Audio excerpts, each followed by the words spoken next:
Please stop pushing. I can't take this anymore. The concert venue is packed tight. A man behind me keeps pressing into my backside. I'm wearing a mini skirt today with a thong underneath, and it only makes the situation worse. He lifts my skirt and presses himself against my hip. As the atmosphere heats up, someone in front of me slams into me, and I stumble back a step. My body stiffens as I feel like something just slid inside me. My name was Mandy Cox, and I was a diehard fan girl.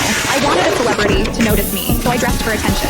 I wore heavy makeup and made sure nothing about me went unnoticed. My low-cut top revealed a wide stretch of skin, and my chest bounced with every step. I paired it with a mini skirt that barely covered my thighs and sexy white stockings which hugged my legs. But when I arrived, reality hit. The concert venue was packed so tightly I couldn't move, and the crowd swallowed me whole. The celebrity was never going to notice me. I craned my neck and shouted, "Darling, take me." I never imagined that line would draw the wrong kind of attention. Instead of the celebrity, it caught a filthy creep. After I shouted it, I became aware of a man behind me, repeatedly bumping into me. At first, I brushed it off. In a crowd that dense, accidental contact was easy to explain, but the feeling wouldn't go away. Something hard kept pressing against my butt from behind. I assumed I'd accidentally backed into his hand where it rested behind me, so I turned and offered a polite apology. "Sorry, I didn't mean to bump into you." He paused, then flashed a leering smile and said, "It's okay, I don't mind." When I turned back toward the stage, I felt him press against me again, more deliberate than before. I kept my attention on the celebrity on stage and shut him out. The man became increasingly brazen, pulling up my skirt and pressing close against my backside. I had only a thong on underneath, which left my butt exposed. I felt his touch directly against my skin and assumed it was his finger. Only then did I realize something was wrong. The pressure was warm and solid in a way a finger could never be.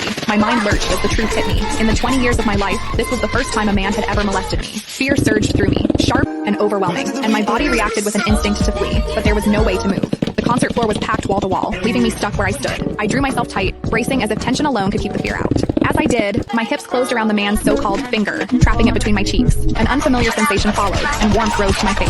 What confused me was that I didn't recoil from it. There was a muted comfort to it, and against my will, it sparked a faint sense of expectation. The man behind me seemed to take it as a signal. He moved in closer, repeating the motion until the intrusion was unmistakable. I had lived a sheltered life as a college student, and now I was being toyed with by a stranger while surrounded by people. Shame surged within me without warning. I felt the urge to sob, but my throat closed, and my voice deserted me. Worse still, the pressure forced my thong inward and sent a restless, prickling discomfort through my body that wouldn't fade. A quiet, involuntary sound escaped me, and the embarrassment followed instantly. I gathered myself and strained to suppress it, holding it down until my throat tightened. The blaring music and the screams around me drowned everything out. With every eye fixed on the stage, no one was aware of what was happening to me. At the same time, the intensity continued to rise, touching something deep inside me. I bit down on my lip as cold sweat traced my spine. My awareness was tipping back and forth between humiliation and a pleasure I couldn't bring myself to name. I knew I couldn't take it anymore if it continued, so I turned sharply to face the man behind me. "Please stop pushing. I can't take this anymore." When I finished speaking, the man leaned toward me and whispered in my ear, "Is it exciting, the way I'm pushing against you?" The shame was overwhelming, and I was on the verge of crying. "I'm a virgin. I've never done that kind of thing. Please,